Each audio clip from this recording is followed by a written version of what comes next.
Hello there, Victor Pross speaking to you, anarchist artist. Philosopher Stefan Molyneux makes a very good point that the actual power of the state comes from the people.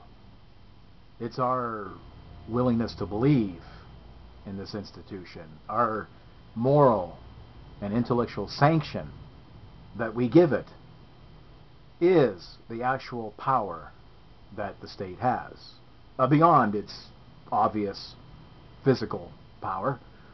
The cops, the military, the tasers, the guns, the vast array of more powerful weaponry that the military has. All that is very real physical power, but the actual power that the state has is in our willingness to believe in such an institution, the moral and intellectual sanction that we give it. And he demonstrates very clearly of just how that is so by what he describes as that the power that the state has is not as he says, vertical, meaning the vertical representing the upper echelons, the lawmakers, the politicians, but rather it's horizontal. Horizontal, that would be the broad-based citizenry that comprises any given country. And one example of how that is put forth is that if you criticize the government in any serious form, that you don't all of a sudden find a SWAT team cascading down the sides of your house, breaking into the windows and arresting you for thought crimes, although there have been governments that are like that. But primarily, though, in the criticism that will be leveled at you comes from the people. The people in your life, the people in your proximity, the citizenry, your fellow slaves, and they will unleash a fury of anger at you. In some cases, it could be frothing at the mouth and temples pounding on the side of their head, and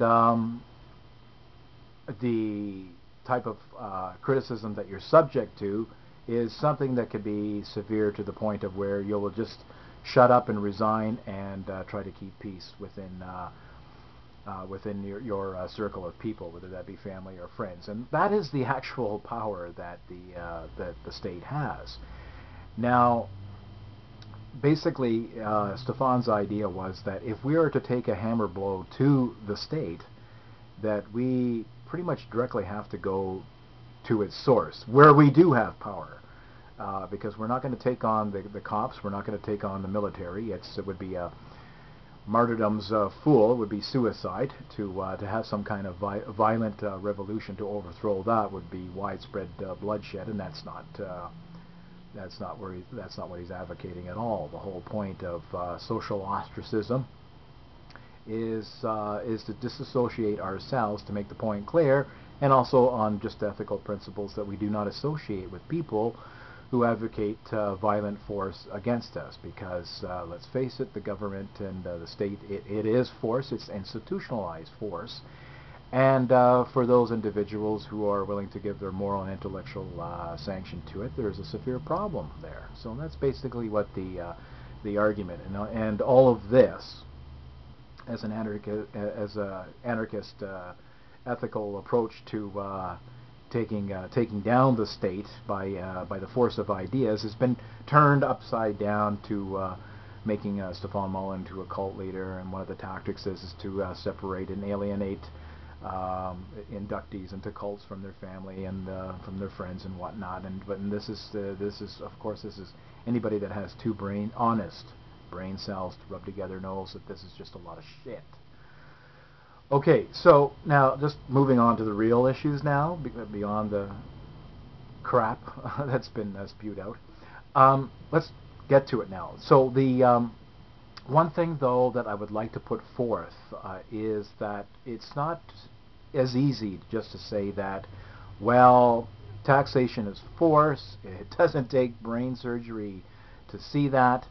And if you continue to support this violent institution in the same way that if you gave your moral intellectual sanction to the KKK, which pales by comparison when it comes to the power and destructiveness of the state, if you continue to support the KKK and the state, which is far worse, so let's take out the KK and let's just deal with the state now. If you, my friend, my family member, if you continue to support this morally or intellectually or actively support it, that's a serious ethical breach, and I cannot abide by that, and therefore this relationship is severed.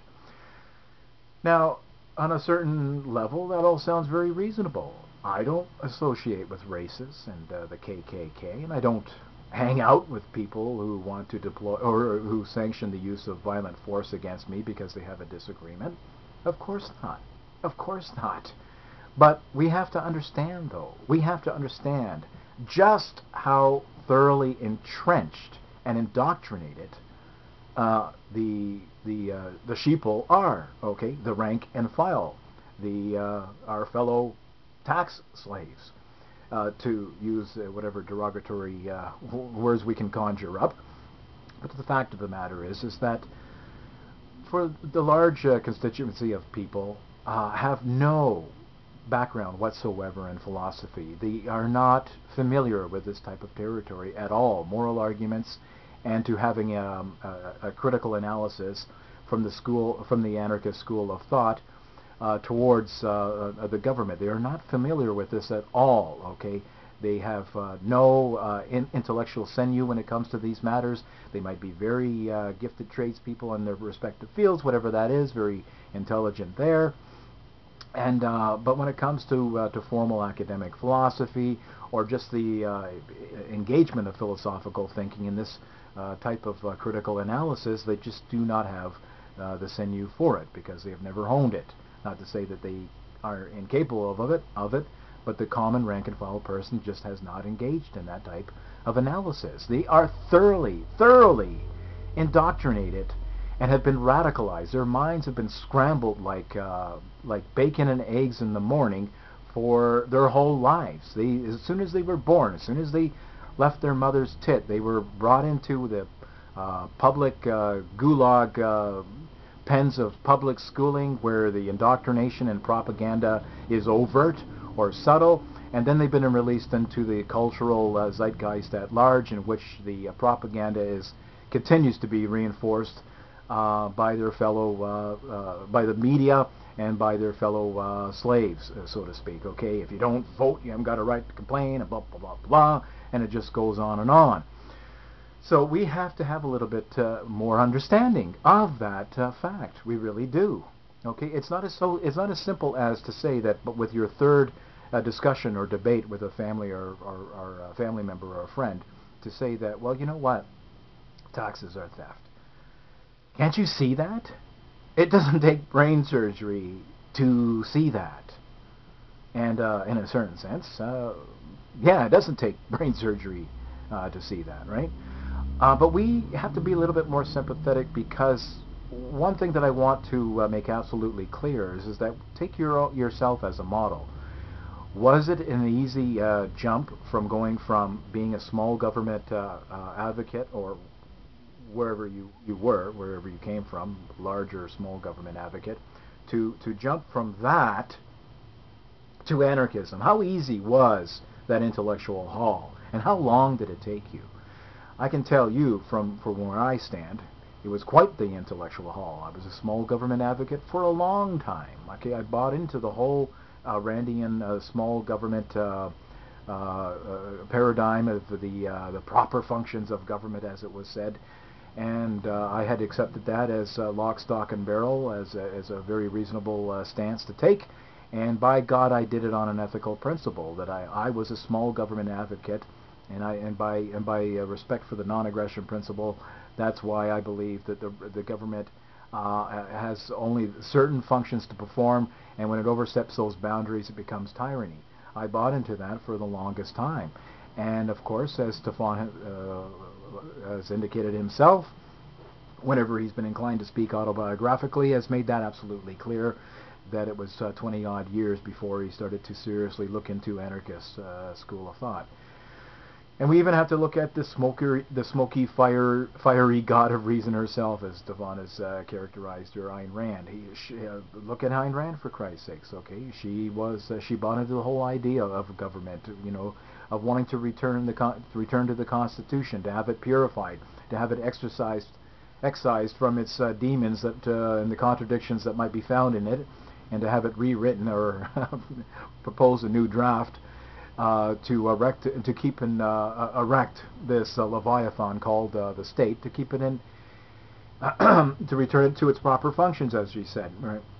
And it's amazing that how Rand, somebody as brilliant as Ayn Rand, who her argument was that she saw, of course, that the government and the taxation rather was a direct violation and contradiction to the non-aggression principle. She saw that.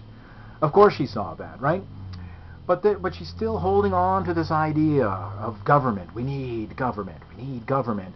So she came up with this whole nonsense about voluntary contributions to the government to keep it aloft, because taxation is theft, right? So the government has a proper function, but we're to give voluntary contributions to it. She couldn't see how problematic that was, because what does that mean? That voluntary contributions to the government means that the government still continues to bar competition from offering the so-called services that it's offering, from the competitive market at large to offer the very same services that the government's offering. The competitions do be barred, and only voluntary contributions, not payment for services rendered, of course, because that sounds more like the free market, right? It sounds more like, well, it sounds like anarchism, doesn't it? Doesn't it? Where you don't bar competition from a given field from competitors, and where the payment is voluntary. That sounds like free market anarchism to me. But hey, she missed the mark on that, and we have to really be sympathetic to how people are so completely and utterly entrenched and indoctrinated and propagandized they are into the state paradigm. Now, another thing that we have to take a look at too is that another argument that has been advanced insofar as the striking a hammer blow against the state by going to its source, that being the people, and the people that we're talking about are those people in your immediate proximity, being family and government, to strike a hammer blow at the state via the friends and family in your life, to disassociate yourself on entirely moral appropriateness, on a moral grounds, that you don't hang out with and invest your emotional capital into people who are calling for violence against you, because that's what it comes to. You can make yourself absolutely clear that the government is force and whatnot, but again, to just fully appreciate and understand how entrenched these people are, one of the arguments that has been advanced is that people change their minds all the time.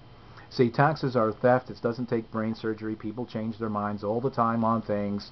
Why should it be such a big leap? People believed in Santa Claus at one time. They overthrew that. They no longer believe in Santa Claus. You might have been raised as a Republican, but then you realize, well, that's just you might have looked at the Iraqi war and go, what a bloody disaster that was. I don't like what the Republicans are saying overall, these barbaric cavemen. Therefore, I'm a Democrat.